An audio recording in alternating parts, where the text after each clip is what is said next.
मैं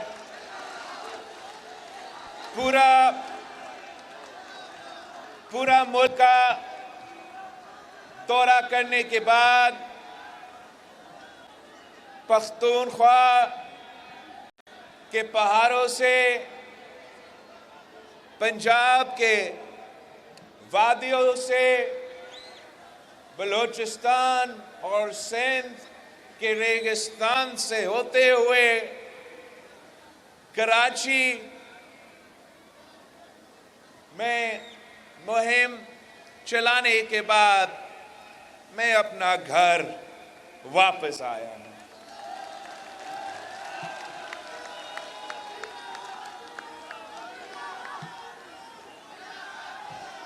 मैं सबसे पहले तो लारकानों के अवाम का शुक्रगुजार हूं। Thank you, thank you, thank you लारकानों। आपने हमारे साथ जो वफादारी लारकानों के अवाम ने मेरे साथ, मेरे ख़ानदान के साथ, मेरा सियासी जमात के साथ दिखाया है, आपने तो दुनिया में अपना ही तारीख रकम किया है।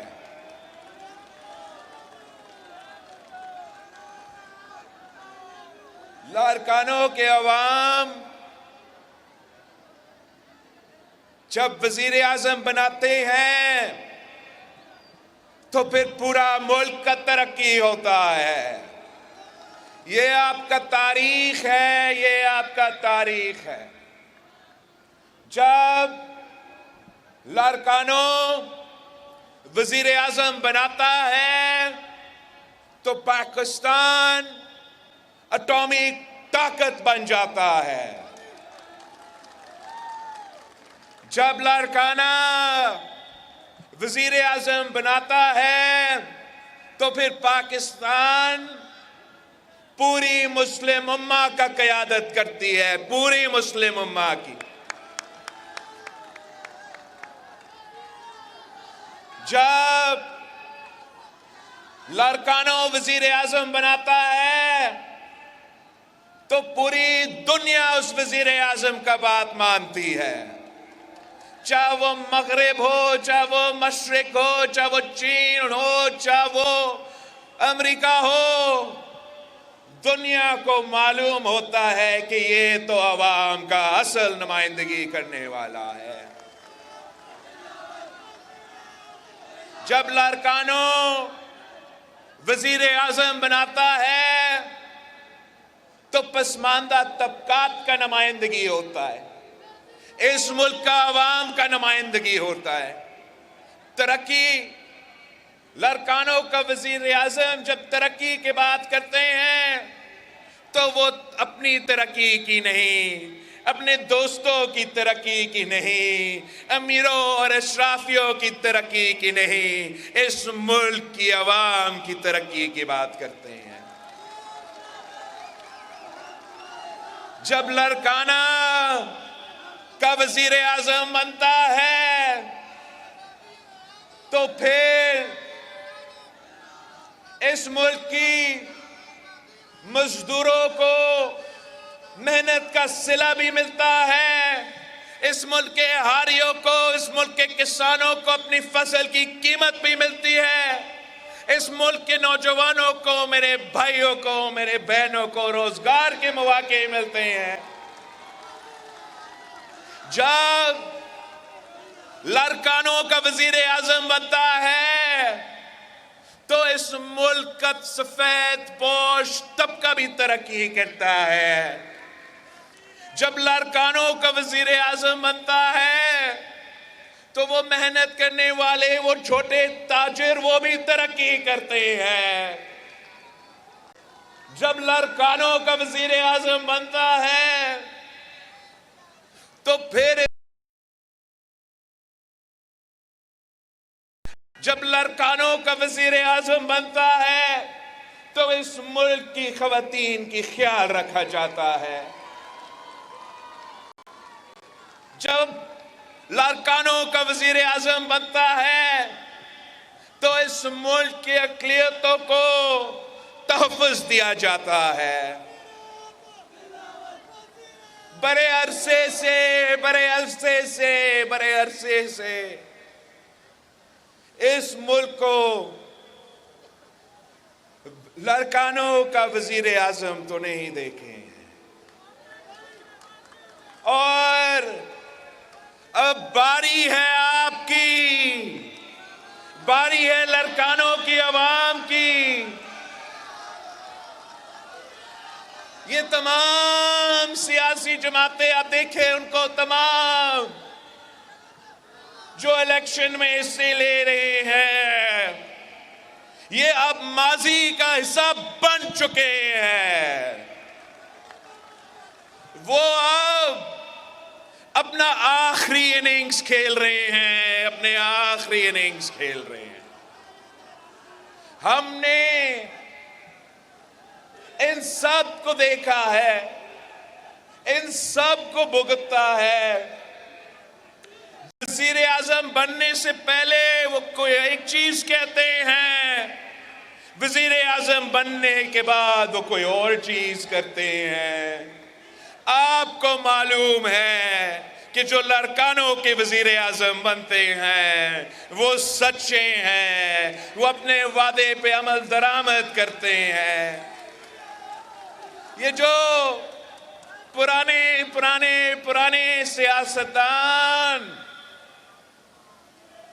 जो आज तक सियासत में हैं, वो नफरत और तकसीम के अलावा कुछ नहीं जानते। ये इस मुल्क को अपनी नफरत की सियासत की वजह से खतरे में डाल रहे हैं। इनका सियासत ही नहीं रहा, इन्होंने सियासत को जाती दुश्मनी में तब्दील कर दिया है। इन्होंने सियासत को तो गाली बना दिया है। पूरा मुल्क मायूस है, पूरा मुल्क मायूस है। क्या ये हमारा किस्मत में है कि हमने इन्हीं शक्लों को बार बार देखना है? इन्होंने हमारा मईशत को नुकसान अगर हुआ तो इन बुजुर्ग पुराने सियासतदानों की अना और जिद की वजह से हुआ है।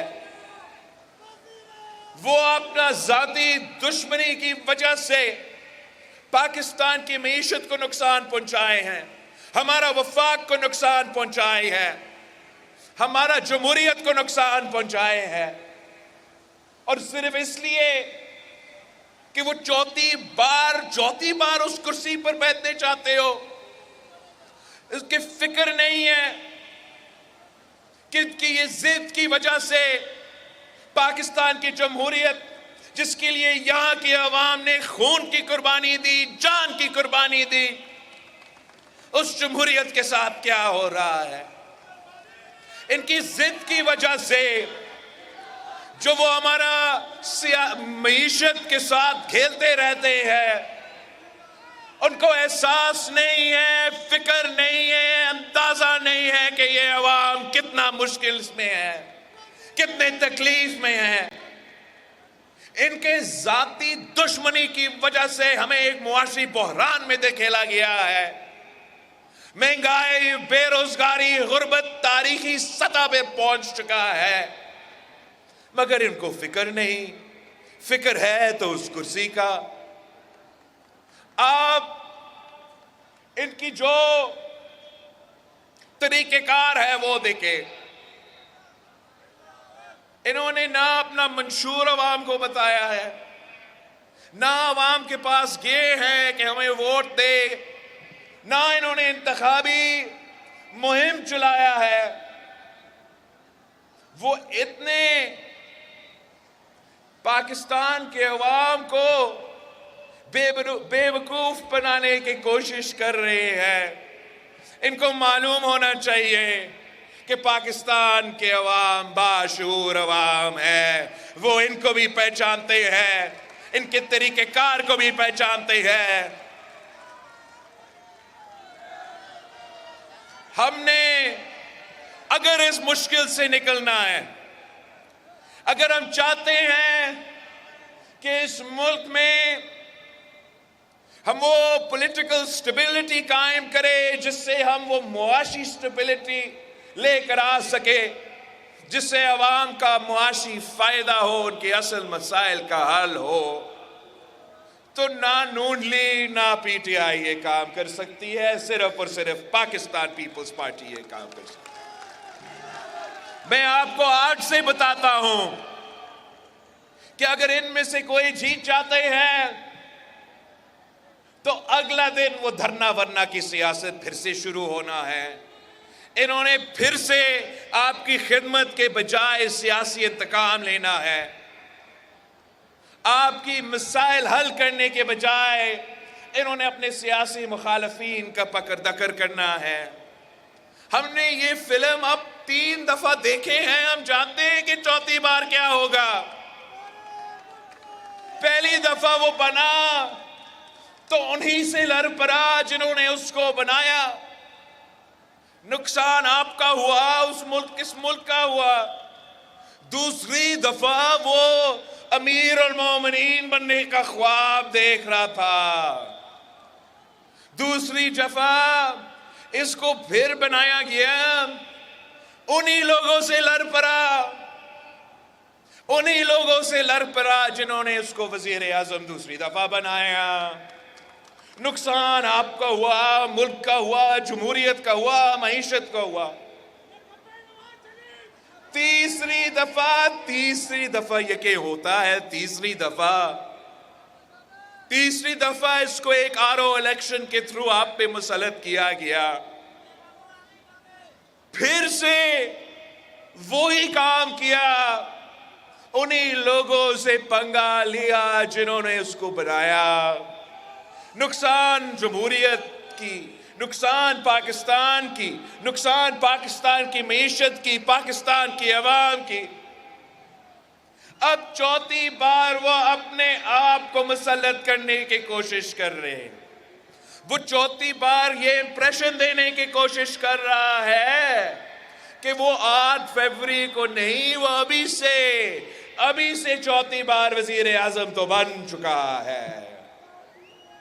और इन्होंने करना कुछ यही है, उन्होंने करना कुछ यही है कि चौथी बार अगर बन भी गया तो 6 महीना के अंदर ही अंदर उसने वही रोना धोना शुरू करना है कि मुझे क्यों निकाला,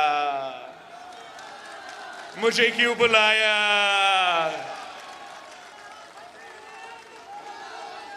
आपने 8 फरवरी को इनको मुंह तोड़ जवाब देना है। 8 फरवरी को तीर पे थप्पा लगाकर आपने शेर का रास्ता रोकना है। ये वो शेर है जो आवाम का खून चूसता है, ये मजदूरों का खून चूसता है, किसानों का खून चूसता है, गरीबों का खून चूसता है। एक ही रास्ता है कि आप इस तीर और शेर का जो मुकाबला हो रहा है कि पाकिस्तान के अवाम पाकिस्तान पीपल्स पार्टी के साथ थे, तीर पे थप्पा लगाए, तीर पर मोहर लगाए और हम मिलके शेर का शिकार कर सकेंगे। हमने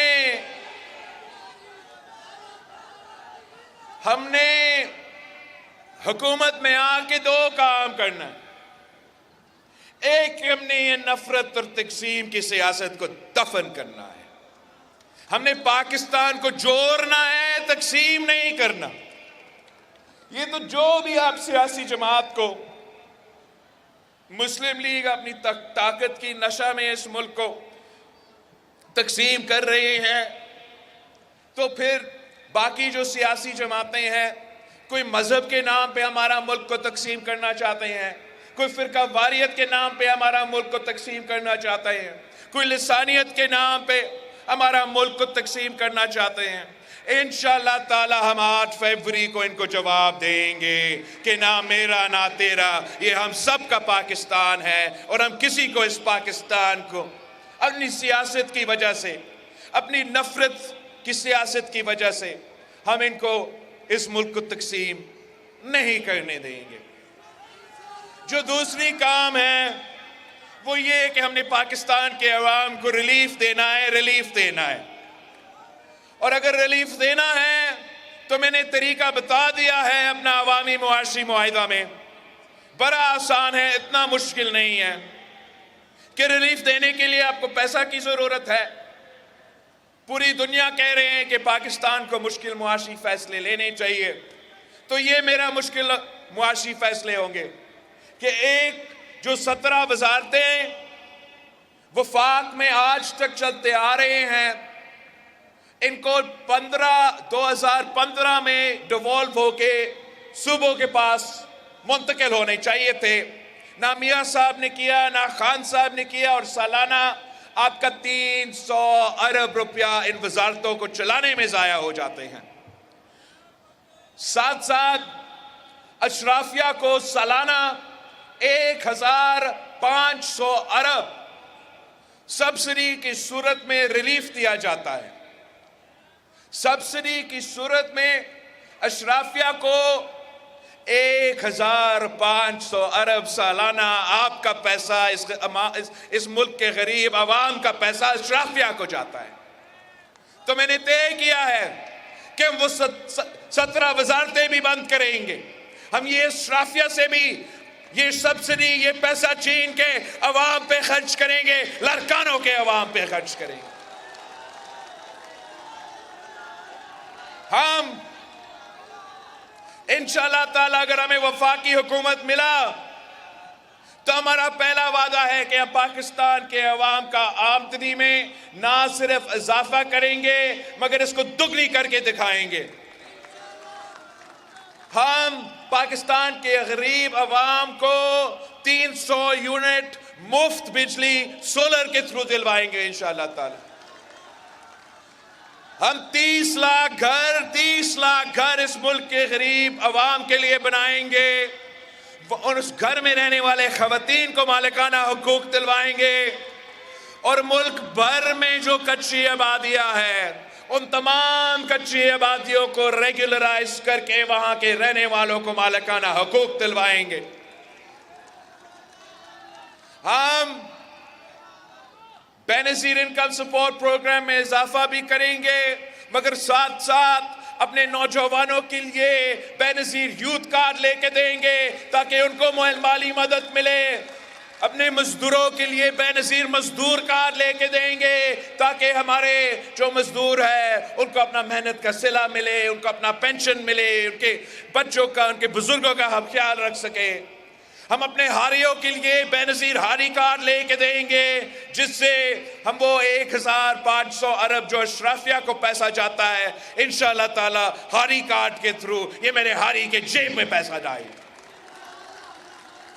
हम साथ साथ इंशाअल्लाह ताला भूख मिटाओ प्रोग्राम शुरू करेंगे और जो हमारे बच्चे स्कूल में जब आते हैं उनको हम स्कूल में ही खाना खिलाएंगे ताकि पाकिस्तान का कोई बच्चा भूखा ना सोए। रही बात तालीम और सेहत का, उस पर हमने काम शुरू कर दिया है। हमने मुल्क भर में, आपका सूबा सिंध में हर डिस्ट्रिक्ट में यूनिवर्सिटी कायम करना है और मुफ्त इलाज का, मयारी इलाज का हॉस्पिटल कायम करना है। ये मेरे और इस मुल्क के अवाम के दरमियान एक अवामी मुआशी मुआहिदा है। हमें वफाकी हुकूमत मिला तो इंशाअल्लाह ताला हम मिलके इस पे अमल दरामद करेंगे, गुर्बत, बेरोजगारी और महंगाई का मुकाबला करेंगे इंशाअल्लाह ताला।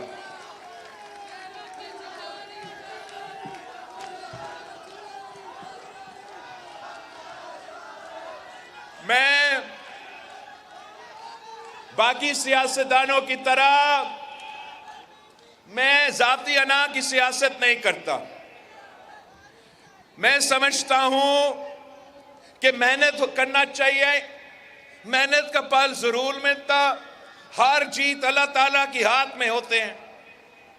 अगर इंशाअल्लाह ताला वैसे आप जीत रहे हो, मैं आपको बताऊं, आप तो जीत रहे हो। मियां साहब के हालात बहुत ही पतले हैं भाई, बहुत ही पतले हैं। उनको मालूम ही नहीं है, इसलिए वो खुद गया ही नहीं ना। मैं पूरा मुल्क का दौरा करके आया हूं। तो पख्तूनख्वा के बारे में आपको बता दूं कि मियां साहब तो अपना सीट हार रहा है, बाकी पख्तूनख्वा तो दूर की बात है। बलूचिस्तान से मैं होकर आया हूं। मैं चैलेंज करता हूं किसी और जमात को, किसी और वफाकी जमात को कि आए बलूचिस्तान में किसी भी इलाका में जाके पाकिस्तान पीपल्स पार्टी ने जैसे क्वेटा में जलसा किया, अगर आप वो मुकाबला कर सकते हो तो मान जाएंगे। वरना ग्राउंड रियलिटी ये है बलूचिस्तान में। ऊपर से अगर कुछ होता है मुझे नहीं मालूम, ग्राउंड रियलिटी बलूचिस्तान में ये है कि पाकिस्तान पीपल्स पार्टी तो आगे ही आगे है, और बाकी जो इकतीस रहते हैं, मेरे मक्सी साहिबान बैठते हैं, वो मुझे दिलवाएंगे। फिर रही बात जनूबी पंजाब की, हमारा वसीब की, मैं आपको बताऊं कि इस बार मियां साहिबान ने मुल्तान जैसे शहर में जलसा किया ही नहीं। मतलब वसीब उनके हाथ से तो गया। आज जाते हम जीटी रोड पे जितना टफ टाइम मियां साहब को इस वक्त दिया जा रहा है, सब कुछ होने के बावजूद इतना टफ टाइम दिया जा रहे हैं कि इनका पसीना छूट रहे हैं, पसीना छूट। पता नहीं, मुझे तो लगता है कि वहां भी मुश्किल होगा। चंद सीटें तो जरूर निकाल देंगे, मगर क्लीन स्वीप वाला हालात वो तो ग्राउंड रियलिटीज के मुताबिक नहीं है। आते हम लाहौर पे यार, लाहौर, इनका तख्ते लाहौर हिल रहा है, ऐसे हिल रहा है। तख्त तो चाले जाएंगे। ये तो पूरा टब्बर जो है वो लाहौर के सड़कों पे फिर रहे हैं, अवाम उनको रिस्पॉन्स नहीं दे रहा। बहन किसी पे, भाई किसी पे, मियां साहब दूसरी जगह, छोटे मियां भी भाग दौड़। अवाम तो इनको शक्ल ही नहीं देखना चाह रहे, शक्ल ही नहीं देखना चाह। मैं लाहौर गया हूं, मैं लाहौर से इलेक्शन लड़ रहा हूं, उसी शहर से जहां इस जमात की बुनियाद रखी गई। और मैं आपको बताऊं कि अगर फ्री एंड फेयर इलेक्शंस होता है, लेवल प्लेइंग फील्ड मिलता है, तो मैं वो लाहौर सीट का जो सीट है आपके लिए जीत के मैं वो आपको सीट दिलवाऊंगा। आज जाते हैं हमारा सिंध, आज जाते हैं हम सिंध में। मैं ये तो नहीं कह सकता हूं कि मैंने दूध और शहद के नहरें बहा दिए हैं। मैं जानता हूं कि मसाइल हैं, मसले हैं, मुश्किलात हैं, मगर मैं यहां के अवाम को सलाम पेश करता हूं, सलाम पेश करता हूं। आपने जिस वफादारी के साथ पाकिस्तान पीपल्स पार्टी के साथ दिए हैं, हर इलेक्शन में हमें पिछले इलेक्शन से ज्यादा सीटें दिलवाए हैं। ग्राउंड रियलिटी, अगर कोई मियां साहब का रोना धोना ना माने तो सिंध का हकीकत यह है कि तमाम तीरों की बारिश इतना ज्यादा हो रहा है